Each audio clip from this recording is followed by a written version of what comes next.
இந்த அண்டசராசரத்தில் யாருக்காவது ஏதாவது ஒரு பிரச்சனை அப்படின்னா அதுக்கு முதல்ல மனசு இறங்கி ஓடி வர்றது காக்கும் கடவுளான மகாவிஷ்ணு தான். ஒரு சமயம் யானைக்கு ஒரு பிரச்சனை அப்படின்னே கஜேந்திரத்துக்கு மோட்சம் கொடுக்கறதுக்காக மகாவிஷ்ணு வைகுண்டத்திலிருந்து கருடாதி ரூபனா வந்து கஜேந்திரனுக்கு மோட்சம் கொடுத்தாரு. அவர் கஷ்டத்தை தீர்த்தாரு. அசுரனான பிரகலாதனுக்கு மோட்சம் கொடுக்கணும் அப்படிங்கிறதுக்காக நரசிங்க ரூபமாக வந்து அவரோட கஷ்டத்தை தீர்த்து பிரகலாதனுக்கு ஆசீர்வாதங்கள் பண்ணி அவர் மகிழ்க்க செஞ்சார். அது மட்டும் இல்லாமல் தேவர்களுக்கு ஒரு கஷ்டம் அப்படின்னே பல அவதாரங்கள் எடுத்து தேவர்களை காப்பாற்றினார். மனிதர்களுக்கு கஷ்டம் இல்லாமல் வாழணும் அப்படிங்கிறதுக்காக கிருஷ்ண அவதாரமோ ராம அவதாரமோ எடுத்து எல்லாரையும் இன்புற்று வாழ வச்சார். இது மாதிரி யாருக்கு என்ன கஷ்டம் அப்படின்னாலும் முதல்ல மனசு இறங்கி எல்லாரையும் வந்து கஷ்டங்கள் இல்லாமல் சந்தோஷமாக வாழ்றதுக்கு வழிவகுத்து கொடுத்தவர் தான் மகாவிஷ்ணு. அப்படி நம்ம மகாவிஷ்ணுவை பற்றி நினைக்கிறப்போ நமக்கு முதல்ல ஞாபகம் வருது அவர் கையில் இருக்கக்கூடிய சக்கராயுதம் தான். அவர் கையில் இருக்க அந்த சுதர்சன சக்கரத்தை அவர் வச்சிருக்கிறதுனாலேயே அவருக்கு சுதர்சனன் அப்படின்ற ஒரு பேர் வந்துச்சு. இந்த சுதர்சன சக்கரம் மகாவிஷ்ணுகிட்ட எப்படி வந்துச்சு அப்படிங்கிற கதை உங்களுக்கு தெரியல அப்படின்னா இந்த வீடியோ ஸ்கிப் பண்ணாமல் முழுசாக பாருங்க.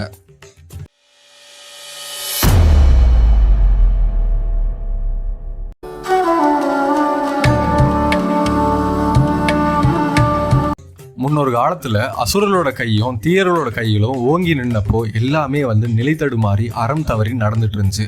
அதனால நல்லவர்களும் நல்ல தர்மங்கள் செய்கிறவர்களும் ரொம்ப கஷ்டப்பட்டாங்க. தேவர்கள் வந்து அசுரர்களால் ரொம்ப சித்திரவதை அனுபவிக்கப்பட்டாங்க. அது மட்டும் இல்லாமல் அசுரர்கள் தேவர்களோகத்தை மொத்தமே கைப்பற்றி தேவர்களை ரொம்ப பலவிதமாக கொடுமைகள் பண்ணிட்டு இருந்தாங்க. தன் கஷ்டத்தை தாங்க முடியாமல் தேவர்கள் எல்லாமே ரொம்ப வருத்தப்பட்டு இருந்தாங்க. தன்னை காப்பாற்றுறதுக்கு யார் இருக்கா, காக்கும் கடவுளான மகாவிஷ்ணுவால் மட்டும்தான் முடியும் அப்படின்னு சொல்லி அவங்க மகாவிஷ்ணு சரணம் அடைஞ்சாங்க. தேவரோட கஷ்டத்தை கேட்ட மகாவிஷ்ணு அவர் மனசு இறங்கி ஒரு பிள்ளைக்காக தாய் ஓடுறது போல அவர் வந்து எப்படியாவது தேவர்களை காப்பாற்றி ஆகணும் அப்படின்றப்ப யோசிச்சாரு. அப்போதான் மகாவிஷ்ணு யோசிக்கிறாரு, நம்ம வந்து அசுரர்களையும் தீயவர்களையும் ஜெயிக்கிறதுக்கு நம்ம கிட்ட பல ஆயுதங்கள் கிடையாது. நம்ம வந்து காக்கும் தொழிலை வந்து இன்னும் சிறப்பாக செய்யணும் அப்படின்னா நம்ம கிட்ட சிறந்த ஆயுதம் அப்படிங்கிறது இருக்கணும். அந்த ஆயுதத்தால் யாருக்கு என்ன கஷ்டமா இருந்தாலும் அதை வச்சு அந்த கஷ்டங்களை ஜெயிக்கக்கூடிய சக்தி இருக்கணும். அது மட்டும் இல்லாமல் அந்த ஆயுதத்தை நம்ம எப்படியாவது நம்ம உருவாக்கணும் அப்படின்னு சொல்லி அவர் யோசிக்கிறாரு. அப்படி இருக்கிறப்போ இந்த உலகத்துல எதையுமே அழிக்கக்கூடிய வல்லமை பெற்றவர் சிவபெருமான் தான். அது மட்டும் இல்லாம இந்த அண்டசராசரத்திலே ரொம்ப சக்தி வாய்ந்தவரும் நம்மளை எல்லாமே ரசிக்கக்கூடியவரும் அந்த சிவபெருமான் மட்டும்தான். அந்த சிவபெருமான் கிட்ட வந்து நம்ம வரங்கள் வாங்கணும் அப்படின்னா அவர் மூலியமா நமக்கு பல ஆயுதங்கள் கிடைக்கலாம். அந்த ஆயுதத்து மூலியமா இந்த அண்டசராசத்துல யாரு என்ன கஷ்டம் அனுபவிச்சாலும் அந்த கஷ்டத்துல இருந்து அவங்கள வெளியே கொண்டு வந்துடலாம் அப்படின்ற அவர் யோசிச்சாரு. அதனால தேவர்கள்ட்ட வந்து மகாவிஷ்ணு சொல்றாரு, கவலைப்படாதீங்க தேவர்களே, உங்களோட கஷ்டத்தை தீர்க்கிறதுக்கு நான் ஒரு ஆயுதத்தை வந்து சிவபெருமான் இருந்து கேட்க போறேன். அதுக்காக நான் சிவபெருமான் நோக்கி நான் தவங்கள் பண்ண போறேன். நான் தவம் பண்ணி சிவபெருமான் ஆயுதங்கள் வாங்கி கண்டிப்பா உங்க கஷ்டத்தை நான் தீர்ப்பேன் அப்படின்னு சொல்லி அவர் சொல்றாரு. இதை கேட்ட உடனே தேவர்கள் எல்லாமே ரொம்ப சந்தோஷப்படுறாங்க. காக்கும் கடவுளான மகாவிஷ்ணு தான் நமக்கு இருக்கிற கடைசி நம்பிக்கை. அவர் தான் வந்து நம்மளோட கஷ்டங்கள் எல்லாமே துடைச்சி நமக்கு வந்து சந்தோஷமான ஒரு வாழ்க்கையை வந்து அமைச்சு கொடுப்பாரு. இந்த அண்டசராசரத்துல காக்கும் தொழில மகாவிஷ்ணுவோட சிறந்தவர் யாரு அப்படின்னு சொல்லி அவங்க எல்லாருமே ரொம்ப சந்தோஷப்பட்டு மகாவிஷ்ணுவை பணிஞ்சு வணங்கிட்டு அவங்க திரும்ப அவங்க தேவலோகத்துக்கு போனாங்க. மகாவிஷ்ணு சிவபெருமானை நோக்கி தவம் பண்றதுக்கு கைலாய மலைக்கு போறாங்க. கைலாய மலையை சென்றடைஞ்ச மகாவிஷ்ணு வந்து சிவனை நோக்கி ஒரு மிகப்பெரிய யாகத்தை வந்து பண்ண ஆரம்பிக்கிறாங்க. அந்த யாகங்களுக்கு பல மந்திரங்கள் சொல்லி பல விசித்திரமான ஸ்தோத்திரங்கள் பாடி அவர் சிவனையே மனசில் நினைச்சு அந்த யாகங்களை பண்ண ஆரம்பிக்கிறாரு. இப்படியே நாட்கள் போகுது, வாரங்கள் போகுது, 100 ஆண்டுகள் கடந்து ஆண்டுகள் வந்து உருண்டு ஓடிட்டு இருக்கு. இருந்தாலும் சிவன் வந்து மனசு இறங்கவே இல்லை. ஆனால் தேவர்களுக்கு நம்ம வந்து கஷ்டங்களை தீர்ப்போம் அப்படின்னு சொல்லி நம்ம சத்தியவாக்கு கொடுத்துருக்கோம். அந்த சத்தியத்தை காப்பாற்றுறதுக்காக நான் வந்து சிவனை வந்து நான் கைவிட மாட்டேன், என் சிவபூஜை நான் இன்னும் தொடருவேன். சிவபெருமான் எந்த ஓமங்களுக்கும் எந்த யாகங்களுக்கும் மனசு இறங்கலாம் என்ன, என்னோட சிறந்த தவத்துக்காக அவர் மனசு இறங்கியே தீரணும் அப்படின்னு அவர் யோசிச்சாரு. அதனால மகாவிஷ்ணு சிவனை நோக்கி தவங்கள் பண்ண ஆரம்பிச்சாரு. அந்த தவங்கள் சாதாரணமாக கிடையாது, ரொம்ப கடினமாக இருந்துச்சு. ஏன்னா சிவபெருமான் அவங்க பக்தர்களை முதல்ல சோதிப்பாரு, அதுக்கப்புறம் தான் வரங்கள் அப்படின்றத கொடுப்பாரு. இவர் கேட்க போற வரத்துக்கு வந்து இவர் தகுதியானவரா இல்லையா அப்படிங்கிறத தெரிஞ்சுக்கிறதுக்காக சிவபெருமான் வந்து மகாவிஷ்ணுவை சோதிக்க ஆரம்பிச்சாரு. அதனால மகாவிஷ்ணு பல ஆண்டுகள் அவர் தவம் பண்றாரு. சிவபெருமான் காட்சி கொடுக்கவே இல்லை. உடனே மகாவிஷ்ணு கொஞ்சம் கூட மனசு தளராம தன் பிள்ளைகளுக்கு ஒரு கஷ்டம் அப்படின்னா தாய் தான் வந்து எவ்வளோ கடினமான வேலைகளா இருந்தாலும் சரி, எவ்வளோ கடினமான விஷயமா இருந்தாலும் சரி, அந்த கடினமான விஷயத்தை எல்லாமே முடிச்சு அதை பிள்ளைகளுக்கு வந்து நலன் தரும் விஷயமா முடியுது அப்படின்னா அதை கண்டிப்பா செஞ்சு முடிப்பா. அப்படிங்கிறதுனால நான் வந்து தேவர்களை காப்பாற்றணும். அது மட்டும் இல்லாமல் இந்த அண்டசராசத்தில் யார் யாரு கஷ்டங்களை அனுபவிச்சிருக்காங்களோ அந்த கஷ்டங்கள்லேருந்து வெளியே கொண்டு வரணும் அப்படின்னா அதுக்கு நான் சிவபெருமான் இருந்து ஒரு ஆயுதம் வாங்கணும். அந்த ஆயுதம் வாங்குறது எவ்வளோ கடினமாக இருந்தாலும் சரி, சிவன் மனசு இறங்குற வரைக்கும் என்னோட சிவ பூஜையும் என்னோட சிவ தவத்தையும் நான் கைவிட மாட்டேன் அப்படின்னு சொல்லி மனசு தளராம விஷ்ணு வந்து சிவபெருமான் நோக்கி இன்னும் அருந்தவங்கள் பண்ண ஆரம்பிச்சாரு. மகாவிஷ்ணுவோட எண்ணத்திலையும் சரி சிந்தனையிலையும் சரி முழுசா சிவபெருமான் நிறைஞ்சிருந்தாரு. ஆனா மகாவிஷ்ணு கொஞ்சம் கூட மனசு தளராம சிவபெருமான் மனசுக்கு என் பக்திக்காக இறங்கியே தீருவாரு அப்படின்னு சொல்லி அவர் வந்து 1000 வருடங்கள் சிவபெருமான் நோக்கி தவம் பண்ணாரு. ஆனா சிவன் அவரை சோதிக்கிறதுக்காக மகாவிஷ்ணு முன்னாடி காட்சி கொடுக்கவே இல்லை. அதனால மகாவிஷ்ணு என்ன நினைச்சாரு அப்படின்னா, சிவனுக்கு வந்து 1000 நாமங்கள் இருக்கு அப்படிங்கிறது எனக்கு தெரியும். அந்த 1000 நாமங்களுக்கு 1000 தாமரை மலர்களை வச்சு நம்ம அவருக்கு பூஜைகள் பண்ணோம் அப்படின்னா கண்டிப்பா அவர் மனசு இறங்குவாரு, நமக்கு வந்து காட்சி கொடுப்பாரு, நம்ம வந்து வரங்கள் வாங்கலாம் அப்படின்னு சொல்லி மகாவிஷ்ணு என்ன பண்ணாருன்னா ரொம்ப சிரத்தையோட அவர் 1000 தாமரை மலர்களை சேகரிக்க ஆரம்பிச்சாரு. நம்ம பண்ண போகிற சிவபூஜையில் வந்து சிவன் கண்டிப்பாக மனசு இறங்குவார், அவர் மனசு இறங்க வைக்கிறதுக்காக நான் 1000 தாமரை மலர்கள் வச்சு நான் அவரை அர்ச்சிக்க போகிறேன் அப்படின்னு சொல்லி மகாவிஷ்ணு ஒவ்வொரு மலராக எடுத்து சிவனோட திருநாமங்கள் சொல்லி சொல்லி அர்ச்சனை பண்ண ஆரம்பித்தார். அந்த சமயத்தில் தான் சிவபெருமான் வந்து மகாவிஷ்ணுவோட பக்தி நான் சோதிக்கணும், இன்னும் அவர் வந்து தகுதியானவரா, என்னோட பக்தியில் சிறந்தவரா அப்படிங்கிற நான் தெரிஞ்சுக்க ஆசைப்பட்றேன், என் பக்தனை சோதிக்கிறதுல எனக்கு மிகப்பெரிய ஆனந்தம், அப்படிங்கிறதுனால அவன் பக்தியை நான் வந்து பார்த்தே தீரணும் அப்படின்னு சொல்லி மகாவிஷ்ணு அவரை அர்ச்சிக்கிறப்போ அதில் ஒரு தாமரை மலரை வந்து மறைய வைக்கிறாரு. அதனால மகாவிஷ்ணு வந்து ஒவ்வொரு நாமங்களா சொல்லி சொல்லி சிவபெருமான் அர்ச்சிக்கிறப்போ கடைசி 1000வது நாமங்கள் சொல்றப்போ சிவபெருமானுக்கு வந்து அவர் போடுறதுக்கு தாமரை மலர் இல்லை. இதை பார்த்த உடனே மகாவிஷ்ணு வந்து ரொம்ப வருத்தமடைகிறாரு. என்னடா இது, நம்ம சிவபெருமான் கிட்ட ஒரு மிகப்பெரிய ஒரு புனிதமான வரம் வாங்கணும் அப்படிங்கிறதுக்காக நம்ம 1000 தாமரை மலர் சேகரித்தோம், அதில் கொஞ்சம் கூட பொறுப்பே இல்லாமல் ஒரு தாமரை மலர் குறைவாக எடுத்து வந்திருக்குமே, நம்ம பண்ணது மிகப்பெரிய தப்பு, நம்ம இப்படி இருந்தோம் அப்படின்னா எப்படி இந்த அண்டசராசத்தில் எல்லா உயிர்களையும் நம்ம வந்து காக்க முடியும். அதனால கொஞ்சம் கூட யோசிக்காம மகாவிஷ்ணு அவர் மனசுல சிவன் நினைச்சுக்கிட்டு அவர் சொல்றாரு, என் கண்மலர் அப்படிங்கிறது வந்து தாமரைக்கு நிகரானது, அதனாலதான் என்னை கமலக்கண்ணன் அப்படின்னு சொல்லி என்னை புகழ்றாங்க, அதனால என் கண்ணே வந்து தாமரைக்கு நிகரா இருக்கிறதுனால என் கண்ணை ஒன்றை பிடுங்கி நான் வந்து சிவனுக்கு அர்ச்சனை பண்ண போறேன்னு சொல்லி அவர் ஒரு அம்பு எடுத்து கண்ணை வந்து நோண்டி எடுக்கிறாரு. அவர் எடுத்து அவர் கையில வச்சிருக்கக்கூடிய அந்த கண்ணை வந்து சிவனுக்கு அர்ச்சனை பண்றாரு. அதை பார்த்த உடனே சிவபெருமான் மனசு நெகிழ்ந்து, என்னடா இது, மகாவிஷ்ணுவோட பக்தி அப்படிங்கிறது சாதாரணமானது கிடையாது, ரொம்ப அபரிவிதமானதா இருக்கு, இதுக்கு நம்ம கண்டிப்பா வந்து அவர் காட்சி கொடுத்தே ஆகணும், அவர் கேட்ட வரங்கள் நம்ம கொடுத்தே ஆகணும்னு சொல்லி மகாவிஷ்ணு முன்னாடி சிவபெருமான் காட்சி கொடுக்குறாரு. சிவபெருமானை பார்த்த உடனே மகாவிஷ்ணுவோட மனசுல ரொம்ப அதீதமான சந்தோஷம் உண்டாகுது. அதனால அவர் கண்ணை பிடுங்கி அந்த கண்ணோட வலியை கூட அவர் பொருட்படுத்தாம சிவனை பார்த்து சாஷ்டாங்கமா வணங்குறாரு. ஏன்னா இந்த அண்டசராசத்துல நான் என் கண் போன வலியை விட அதீதமான வலிகளை வந்து எல்லா உயிர்களும் அனுபவிச்சுட்டு இருக்கு, அவங்களோட வலியை கம்பேர் பண்றப்போ என்னோட வலி வந்து ரொம்ப பெரிய விஷயம் கிடையாது. அது மட்டும் இல்லாமல் என்னோட பக்தியால் நான் சிவனை வந்து பார்த்துட்டேன், அவர்கிட்ட இருந்து நான் கண்டிப்பாக வரங்கள் வாங்கிடுவேன், எதையோ ஒரு சாதிச்சா மாதிரி விஷ்ணுக்கு வந்து ரொம்ப அதீதமான சந்தோஷம் ஏற்படுது. அவர் சிவனை பார்த்து ரொம்ப பணிவாக வணங்குறாரு. சிவபெருமான் ரொம்ப சந்தோஷமாகி விஷ்ணுவை பார்த்து, எழுந்திரிங்கள் விஷ்ணு பகவானே, உங்களோட பக்தியை பார்த்து நான் ரொம்பவே சிறப்பாக வியந்திருக்கேன், உங்களோட பக்தி என்னை நெகிழ வச்சிருக்கு, உங்களுக்கு என்ன வரங்கள் வேணும் அப்படின்றது கேளுங்க, கண்டிப்பாக நான் கொடுக்குறேன் அப்படின்னு சொல்லி சிவபெருமான் மகாவிஷ்ணுவை பார்த்து கேட்குறாங்க.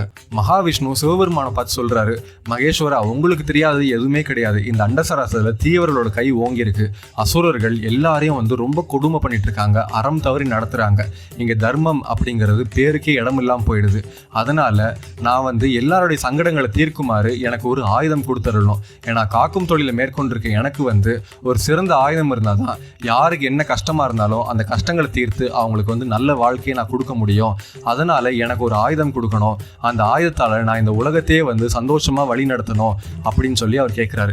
இதை கேட்ட உடனே சிவபெருமான் ரொம்ப சந்தோஷப்பட்டு, பரவாயில்ல மகாவிஷ்ணுவே, உங்களுக்கான வரங்கள் நீங்க கேட்காம இந்த உலகத்துல எல்லாமே சமநிலை பற்றி இயங்கணும் அப்படிங்கிறதுக்காக நீங்க வரம் கேட்டிருக்கீங்க, அதனால என்னோட சொரூபமான சக்கராயுதத்தை நான் உங்களுக்கு கொடுக்குறேன், அந்த சக்கராயுதத்துக்கு சுதர்சனன் அப்படின்ற பேரும் இருக்கு, அது உங்களுக்கு தான் வந்து சிறந்ததா இருக்கும் அப்படின்னு சொல்லி சிவபெருமான் அவரோட அம்சம் பொருந்திய சுதர்சன சக்கரத்தை மகாவிஷ்ணுட்டு கொடுக்குறாரு.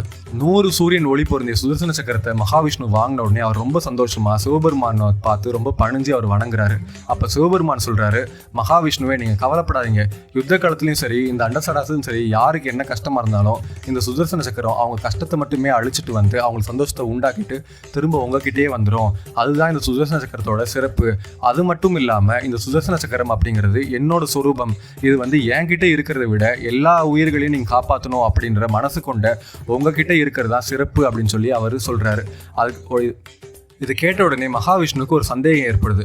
அவர் சிவபெருமானை பார்த்து ரொம்ப பணிவாக கேட்குறாரு, இந்த அண்டசராசத்தில் யார் பூஜிக்கத்தக்கவர், யாருக்கிட்ட பூஜித்தோம் அப்படின்னா அவங்க துன்பங்கள் எல்லாமே அறுபடும் அப்படிங்கிறத நீங்கள் தான் எனக்கு விளக்கணும் அப்படின்னு சொல்லி அவர் கேட்குறாரு. அப்போ சிவபெருமான் சொல்கிறாரு, இந்த அண்டசராசத்தில் இருக்கிற எல்லா உயிர்களையும் சரி எல்லா விஷயங்கள்லையும் நான் தான் வந்து நிறைஞ்சிருக்கிறேன். அதனால் என்னோட திருநாமமே பூஜிக்கத்தக்கது.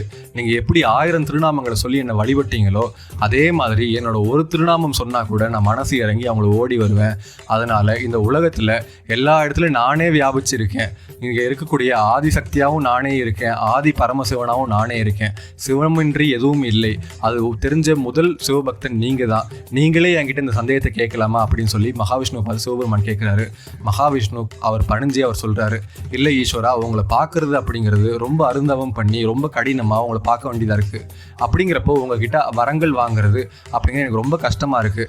அதுக்கு ஏதாவது எளிய வழிகள் இருக்கா அப்படின்னு சொல்லி அவர் கேட்குறாரு. அப்போ மகாவிஷ்ணுவை பார்த்து சிவபெருமான் சொல்கிறாரு, என்னை பார்க்குறது அப்படிங்கிறது ரொம்ப கடினம் தான், அது இல்லைன்னு சொல்லலை.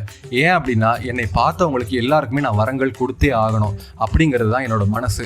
அப்படிங்கிறப்போ என்னை பார்க்க வரவங்க, அதாவது என்கிட்ட வரங்கள் வாங்கணும்னு நினைக்கிறவங்க, அவங்க நல்ல வழிக்காக தான் அவங்க வரங்கள் வாங்குறாங்களா, அவங்க கேட்க போகிற வரம் அப்படிங்கிறது அவங்களுக்கு உண்மையிலேயே அத்தியாவசியமா அப்படிங்கிறத சோதிக்கிறதுக்காக அவங்கள பல விதமாகவும் பல கஷ்டங்களையும் நான் கொடுப்பேன். இந்த கஷ்டங்கள்லாம் தாண்டி இறுதி வரை என்னை மட்டுமே அவங்க மனசில் நினச்சிட்டு இருந்தாங்க அப்படின்னா கண்டிப்பாக அவங்களுக்கு வரங்கள் அப்படிங்கிறது கொடுப்பேன்.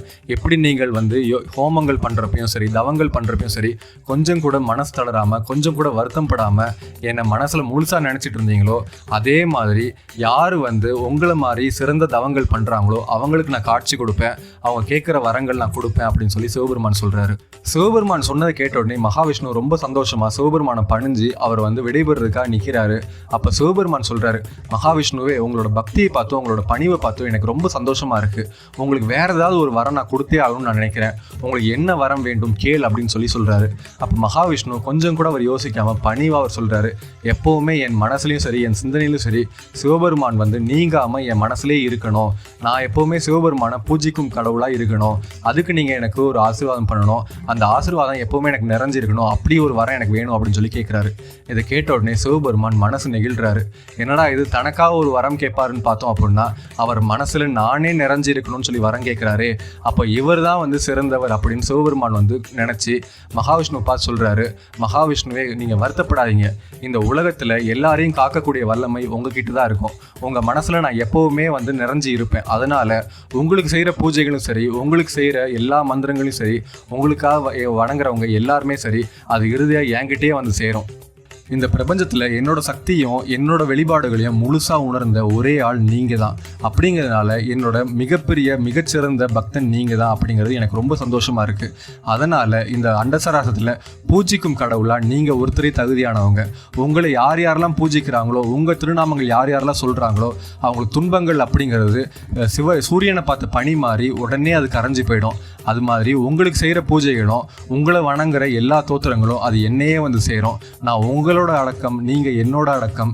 அப்படிங்கிறதுனால நீங்களே இந்த அண்டசாரத்தை ரசிக்கக்கூடிய கடவுள்.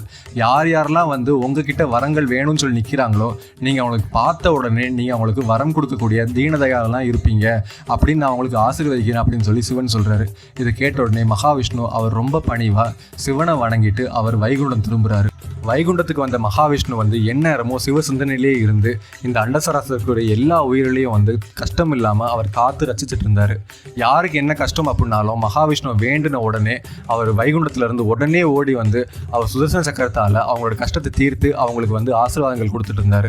அதனால் இந்த அண்டசராசத்தில் யாருக்கு என்ன கஷ்டமாக இருந்தாலும் அவங்களுக்காக முதல்ல ஓடி வர கடவுள் மகாவிஷ்ணுவாகவே இருந்தார். சிவன் சொன்ன ஆசீர்வாதம் மாதிரியும் சிவன் கொடுத்த வரங்கள் மாதிரியும் மகாவிஷ்ணு எல்லாருக்காகவும் மனசு இறங்கினார். அது மட்டும் இல்லாமல் மகாவிஷ்ணு மனசில் நினச்சி மகாவிஷ்ணு வேண்டின உடனே அவங்க வேண்டின வரங்கள் எல்லாமே மகாவிஷ்ணு கொடுத்துட்டு இருந்தார். இதனால இந்த உலகம் எல்லாமே வந்து நிலை பெற்று நின்றுச்சு.